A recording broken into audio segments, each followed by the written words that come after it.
our speaker. 3 times up here, Jared. 1, 2, 3 for Jared.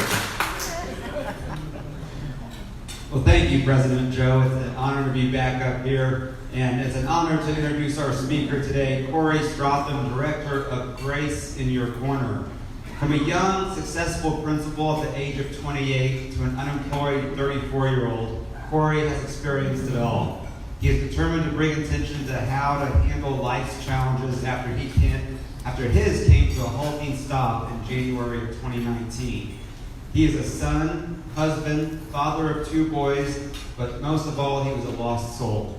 Depression led to alcohol abuse, a DUI, resignation from his job, and deep soul searching. He realized it was time to surrender to God and let Him do the guiding. With the 1, 2, 3, would you please welcome Cory to the podium? 1, 2, 3.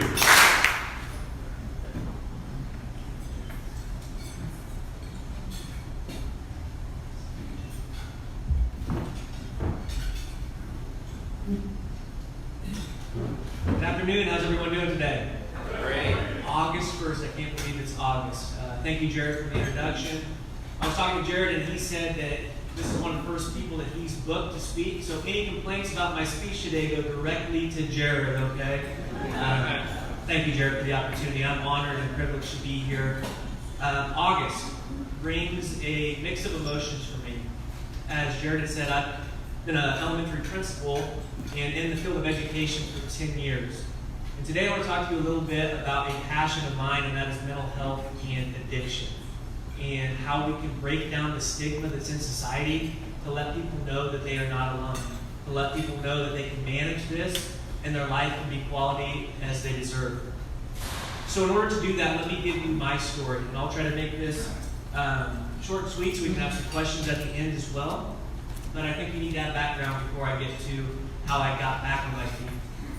So I was raised in rural Kansas, out on a farm, town of 200 people. That's where I graduated from. I was valedictorian in my class. I don't tell people that there was only 18 people in my class, so that's something I kind of leave on the down low. My mother was my 5th grade teacher, and I wanted to follow her footsteps. I really saw what she did in the lives that she could change, and I thought that was something that interested me as well. So I went to Kansas State University and got my degree in elementary education. That is where I met my wife, and she is a Shawnee Mission South alum. So I ended up back here in Kansas City when I graduated. I started teaching 4th and 2nd grade in the Shawnee Mission School District at Rising Star. And the first couple of years, I had made a difference on 24 kids, 24 families, but I really had the desire to make a bigger difference. We were a building of 550 kids, and I felt like I just had a small piece of the pie. So I looked in towards administration, and I was blessed to have an outstanding principal who's my mentor and close friend. And I went to Baker University in Overland Park to get my school leadership master's.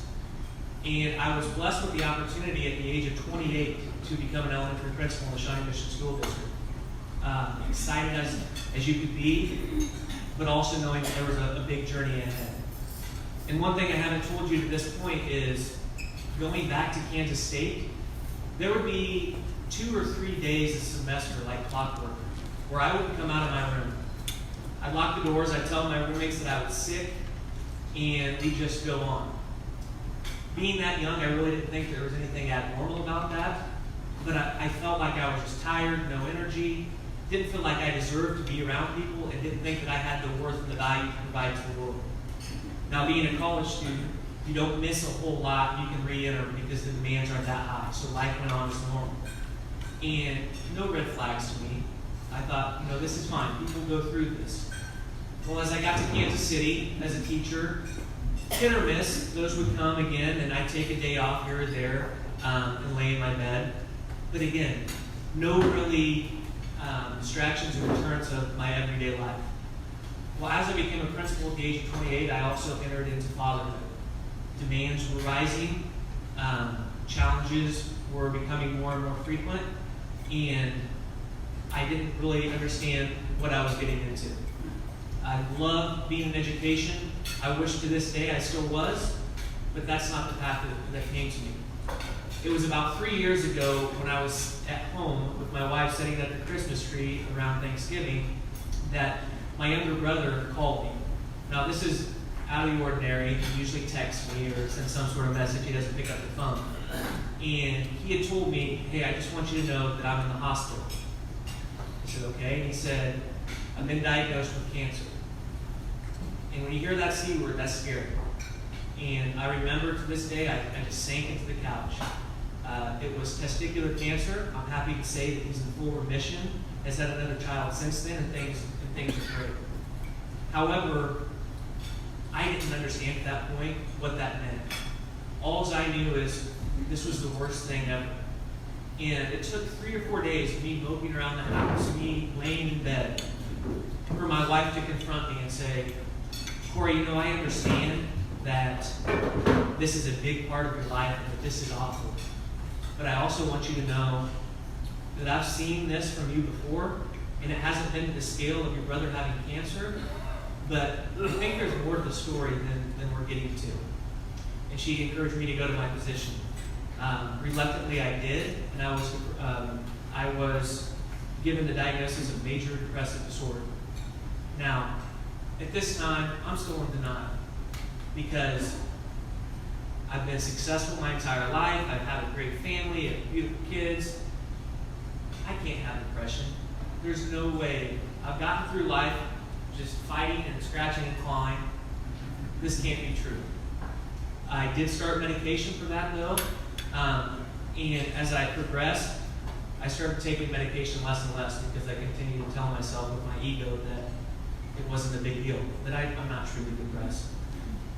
The issue with that is when you come to that low in depression, you can't just go to the bottom and take a pill and think everything's going to be okay. So my ups and downs continued. It got to the point where my wife encouraged me to go to a therapist. Well, I didn't want to be diagnosed with depression. I for sure didn't want to go on a couch and sit in front of someone else and tell them my problems. And the other thing that comes along with that is I'm a leader of a building of 550 kids. I've got a community of thousands. What happens if someone sees me going into a mental health place and getting assistance? What would they think of me? And that's the social stigma that I think we have to tear down. I was terrified to be seen as someone that was weak. I was terrified to be labeled as someone that couldn't take care of their own life. So we agreed to an online therapist so I could do it from the comfort of my home, and I'd shut the computer and get away from it. I didn't fully commit to that either, typical pattern that we've seen throughout. And as we continue to go down, I finally said, okay, I will go to a therapist in Kansas City. Now keep in mind, I'm doing this just to appease my family. I'm not doing this for myself. I don't see the need at this point still. As I would go to therapy appointments, it was hit or miss. There'd be some times where I say, I'm going to my therapist, and I just drive around Kansas City. And I come back an hour later. Not the ingredients to successful management of depression. It came to 2 years ago at the end of the school year. My school had a racial accusation that blew up and went across the country. I got calls from California, North Carolina, Georgia, Texas, you name the state, and I got a call. I got an email. I got something on social media telling me how bad of a person I am, telling me how racist I am, taking personal shots at my family. We had to disconnect all social media. And at this point, I truly am depressed. I don't see much worth in myself. And now I've got people from all across the country affirming that I can't handle life. I'm not taking medication. I'm not going to a therapist. I need relief. How can I find the relief that I need? So I turn to alcohol. And you know, if you're depressed, alcohol putting a depressant on it is just the worst thing that you can do. But that's the only way I can feel normal for 2 or 3 hours. Luckily, the school year was ending when this happened, and I thought, okay, I've got summer break to really regroup and get back on track. And we tried that, and things were okay at the start of the school year. And I am hiding this from everyone. I'm not talking to my wife. I'm not talking to my parents. I'm for sure not talking to the community about this, because I want to be seen as the superior principal. I want to be seen as a superhero in the kids' eyes. So I can't have a chink in my armor. I can't speak up and tell people that I need support. Well, as it led down to the path of alcohol became more and more consistent in my life. If I had a bad day at night, that's what I would turn to. I never got to the point where I'd drink in the morning or during the day, but I could see, okay, this is 2 o'clock, this is really bothering me. I know at 7 or 8, I can just escape for a couple hours. That led to, in November, my wife came home and I had been drinking, and I was sitting there and pretty upset, and she called my parents and we decided that it was time for me to seek support. I went to Shawnee Mission Medical Center and was admitted there for 3 days, focusing on depression. The problem at this point is now I'm admitting that I have depression, but alcohol abuse had actually surpassed where I was at, and that was the main problem. And I was in absolute denial that alcohol was an issue in my life. So I was there for 3 days, and then I went right back to work on Monday, not wanting to let my community down. For a month, I went to outpatient for my depression. The month of December, I didn't touch alcohol. Things were looking up, weren't too bad. And to this day, I still don't know what happened in January, but my life fell off a cliff very quickly. Alcohol came back into my life. I was using more and more. That led to January 25th. I was in a conference for my school in Excelsior Springs, and I'd been fighting with my parents. I was fighting with everyone. I was extremely defensive. People were walking on eggshells around me, and I got into an argument with my mom and dad. And I knew that they were coming into town that weekend, and the last thing I wanted to do was see my parents, because I was so mad they couldn't understand the hurt inside of me. They couldn't understand what I was going through. So the conference wrapped up on the 25th at noon, and I went back to Kansas City. I had the afternoon off. I had a therapy appointment at 2:30, and I knew what we were going to talk about. Didn't want to talk about it. So I went and I got 2 airplane bottles of vodka before I even went to my therapy appointment. Sure enough, we talked about everything that I knew we would. I get out and I check my watch, and I knew in a couple hours my parents were being in town. So I take my phone, I Google the nearest liquor store, that's where I headed to. Next thing you know, I'm at a stoplight. There's someone out behind my car taking pictures of my license plate, taking pictures of me. And in my eyes and in my head, everything that I love, my job, my kids, my wife, my parents, I knew I was going to lose those things. So I motioned that I would pull over, and fight or flight kicked in, and it just said, just keep on going. That's exactly what I did. I drove back to my house. And in my neighborhood, the police were waiting for me, and that's where I was cited with the DUI and a hit and run. So my parents were coming into town to take me out to dinner, and I had to call them and tell them they need to pick me up from the police station. For 4 hours, I sat on a bench, handcuffed, thinking about what had become of my life. How in the world did I get to this place? And it's one of the lowest places that I've ever been. And I knew I needed help. I knew it was time to surrender to God. I knew it was time to surrender to myself. So I went straight to Johnson County Detox for 3 days. I picked up the phone my first day, and I was just sobbing with my parents, and I said what I just told you. I said, I can't manage life. I don't see the purpose anymore. I'm a failure. I don't deserve to be around here. I need someone to help me. And they did exactly that. They researched a place in Newton, Kansas, number one, so I could get out of Kansas City, because I knew what was coming. The principal, a DUI, that's going to become public. And it did. Went across the country again. So 2 times in 2 years, my name's been across the country in a native limelight. As I went to Newton, Kansas, I went to a rehab that focused on depression and addiction for 18 days. It was the best 18 days of my life. And when I was sitting in handcuffs in Shawnee Police Station, I thought it was the worst day of my life, but today I can sit here and tell you that it was the thing that saved my life. I had the opportunity to realize the path I was going down was one that could end up to my death. So at rehab, I had a psychiatrist for 18 days, and we completely revamped my medication, new depression medication, anxiety medication for the first time. therapy, but I knew that was just the beginning. And I started to see that, yes, I'm surrendering my life to God again, and that's the number one thing to get me past and through what I need. But I also have to surrender and be open and have courage and vulnerability to speak up to other people and let them know I can't handle life by myself. And that's okay. I started to love myself again for the first time. So when I got back to Kansas City, before I even came back, I made sure that I had a therapist, psychiatrist, support groups on tap, and I had the courage to talk to people about the truth and vulnerability that I needed to. And I worked extremely hard for 3 months. That was my job. I resigned as a principal, and I decided I was at the Y in the road. I can continue down the path and lose everything, including my life, or I can show people what I'm meant to do. I'm meant to be here. And again, that's what I did. So 3 months into it, I'm sitting at home and I'm thinking, I can't imagine anyone else having to go through what I've been through. I don't want that. I've been helping people my entire life, but I couldn't help myself. But I saw this as an opportunity to help people once again. So I called my wife and I said, my story's been all over the country, and I don't want anyone to go through what I did. That doesn't have to be the way their life ends up.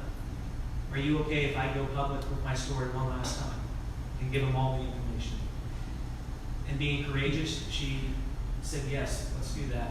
So what I did is I grabbed my laptop and I Googled every single news outlet that did something about my DUI, and I contacted them and I gave them the full story about my depression, about where I'm at now, and ways that you can manage, and ways that you can know that you're not alone. About 6 outlets picked it up, and that's when I started a website called Grace in Your Corner. And that's the mission that I'm on now, is letting people know that it's okay to speak up, that addiction, mental health are real issues, but they're nothing that we have to be ashamed of. If someone has diabetes, we don't shame them. They get the treatment that they need. I often compare it to cavities. If I have a cavity, I don't try to hide it from people and just grit through it. I go and I get the assistance that I need from professionals. So I've been reaching out to people and I've been talking, meeting one-on-one. I'll be the first to say I'm not a professional and I don't give professional support, but I'm a listening ear. Because if we can save one person, one life, give someone the courage to speak up and let them know that what they're going through is almost normal, then we're going to make a huge impact on the community. You would be amazed at the amount of people that reached out to me when I was in rehab, that continue to reach out to me today and tell me some of their darkest secrets. My skeletons are exposed, so they feel the comfort in me to go ahead and tell me what they're struggling with. And that's the issue that I see, is we've come a long ways with society working with addiction and mental health. We have a long ways to go. And if they can feel comfortable with me, the more we can speak out, the more voices we can have in the public saying that you've gone through this, the better off we'll be. So that's why I'm so transparent and genuine. My life is an open book now. And I want people to see that if I had someone take me by the arm and give me this plan of all these multifaceted things working together to help out, right now I wouldn't be talking with you, I'd be setting up an elementary school. That wasn't my case, but if I can prevent others, then that's what I'm going to do. I was unemployed for 6 months. Fortunately now I've gone into real estate. I'm very happy about that. I see it as another avenue to help people with one of the biggest decisions they've made and continuing to support. And I was telling Jared, real estate gives me the flexibility to continue with my mission of Grace in Your Corner. That was one thing that was adamant when I was looking for a new profession, that I had to have the time to continue this mission. So real quickly, I want to give you just a few things of how I got to my redemption, things that you can do, because recovery is not just for the individual. Recovery is a family, it's a group effort. So if you're dealing with someone, because my parents were lost, if you're dealing with someone that's struggling with that, the best thing that you can do is you can love and affirm their feelings. Too often we rush to give advice. I didn't want advice when people talked to me. I wanted people to say, Cory, that sucks. I'm sorry you feel that way. What can I do? I didn't want someone to come and tell me you need to do A, B, C, and D. So love people. Take care of yourself if you're trying to help someone else. It can be very taxing. It was very hard on my wife and my parents. It ran them dry. You cannot help someone else if you're not taking care of yourself. And the big thing is the 3 C's that you should always remember. The first one is, you didn't cause this. Don't beat yourself up because someone that you love is going through that. You didn't cause it. You can't control it. Second C is control. You cannot control this. And the third one is cure it. You can't cure it either. You can love them with all your heart. What you can do is you can help them manage it. And I'm going to manage my depression with the support of others. But you have to remember those 3 C's. And finally, I'll give you how I've gotten to my road of redemption, because what I haven't mentioned is I'm in the best place I've ever been in my life. I was 2 months ago when I was unemployed sitting on my couch. Because I see the value in life again and I see my self-worth. And that's where it starts. The way I got back to Redemption Road and the way that I'm going to prove to Kansas City, the community, and to others out there that I have a purpose in life is following these 5 steps.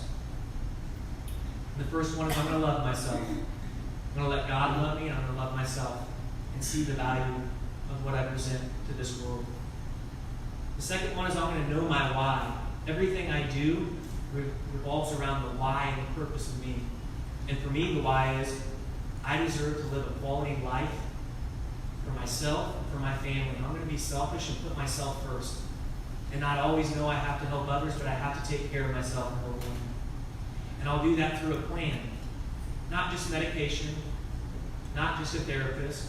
It takes multiple things for me to manage this. And that's okay. I'm going to admit to people I need that support. And I'm not going to be ashamed of it. The third thing is embrace those supports. Love them. Man, we're not meant to go through life alone. People don't get where they're going by themselves. I'm going to take off with a group of people around me. We have so many people in our corner, but too often we build up the barrier in the wall and don't let them give the support that you can. It is not a sign of weakness to show the need for support. It's one of your biggest strengths. So use the people that surround you. The next one is I'm going to embrace failure. I'm going to come into times where I don't feel the best again. That's a bump on the road. It's not a crater. It's not something that has to end my path. I'm going to revert back to my why and say, this is why I'm working so hard, because I deserve to live the quality life that God put me here for. And the last one is I'm going to be transparent. I'm going to be genuine and I'm going to be honest. No matter what the outcome is, I'm going to tell the truth. If someone comes up to me and I'm not feeling great, and they say, how you doing? I'm not going to smile and say, great. You know what? I felt better. I appreciate you asking, but I'm going to get through it. And I know if I can be genuine and honest and have the courage and vulnerability to speak up, I hope that encourages others. So as you sit here today and you think about others that might need it or might be impacted or affected, I hope this gives you the courage to speak to them. It gives you the courage to speak up and let people know that the stigma is going to come down one person at a time. And through Grace in the Corner, I'm going to do everything I can for the KC metro area and beyond. I appreciate your time. I appreciate the opportunity to speak. And with that, if there's any questions, I'll love to answer. Thank you. Great.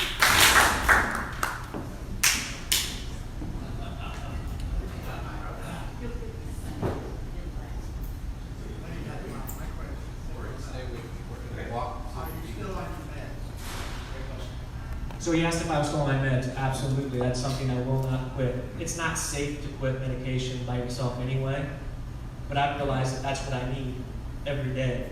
So I've got it lined up by my sink where I brush my teeth and shave. That's my first thing in the morning. Great question.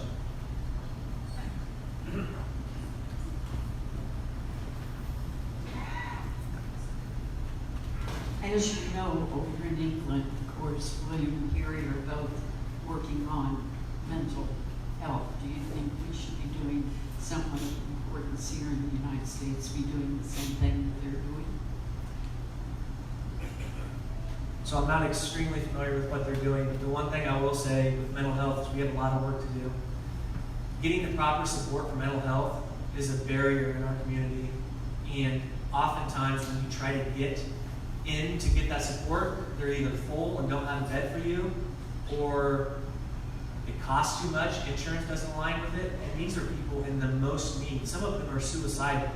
So absolutely, I think we need to expand our network of mental health and do a better job in our community and society.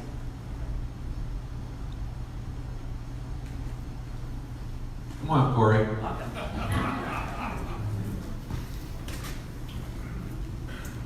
I'm surprised you didn't go back into the education business. With all that background and passion,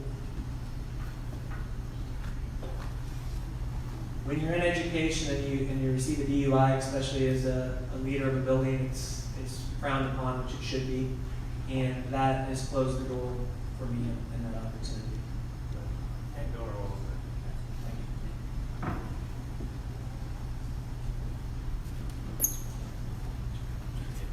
Oh, okay. As you leave today, if this struck a chord with you, if you're interested in anything else, I've got cards here with my name and contact information. I've also got pamphlets here kind of explaining my story and other topics that I would speak about. My goal is to speak as many places as possible. So if you have someone that you think would love to hear it, whether it's an individual, whether it's a group, whether it's a huge crowd, I would love to connect and have the opportunity to continue to spread the message. So feel free to grab as many as you want when you